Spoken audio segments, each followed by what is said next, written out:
বছর ঘুরলেই রাজ্য বিধানসভা নির্বাচন। তার আগেই লাল আবির উড়ল বন্দর শহর হলদিয়ায়।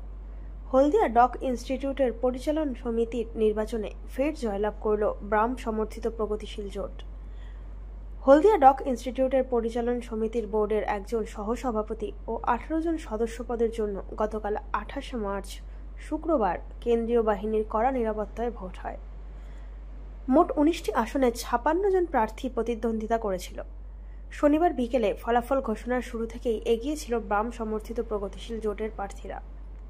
শেষ পর্যন্ত 3 রাউন্ড গণনার পর চূড়ান্ত ফলাফলে দেখা যায় মোট 19টি আসনের মধ্যে বাম সমর্থিত প্রগতিশীল জোটের 13 জন প্রার্থী জয়লাভ করেছে।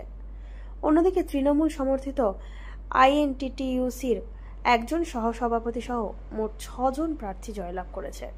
খাতা খুলতে পারেনি বিজেপি সমর্থিত বিএমএস এর প্রার্থীরা। এর আগে 2023 সালে হলদিয়া ডক ইনস্টিটিউটের পরিচালন সমিতির ভোটে বাম প্রগতিশীল জোটের সবকটি আসনেই জয়লাভ করে বোর্ডের ক্ষমতা ধরে রেখেছিল। আবারও একবার হলদিয়া ডক ইনস্টিটিউটের পরিচালন সমিতিতে সেই জয় অব্যাহত রাখল বামেরা। সবুজ আবি তো সর ভিক্টরি স্টিল ঢালাইছে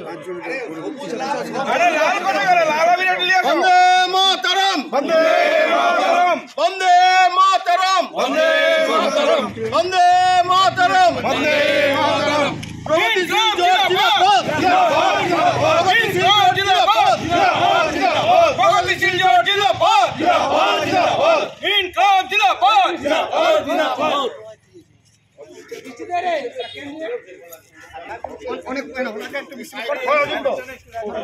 আরও খবরের আপডেট পেতে সাবস্ক্রাইব করুন আমাদের ইউটিউব চ্যানেলটি আর বেল আইকনে ক্লিক করুন নোটিফিকেশনস পেতে।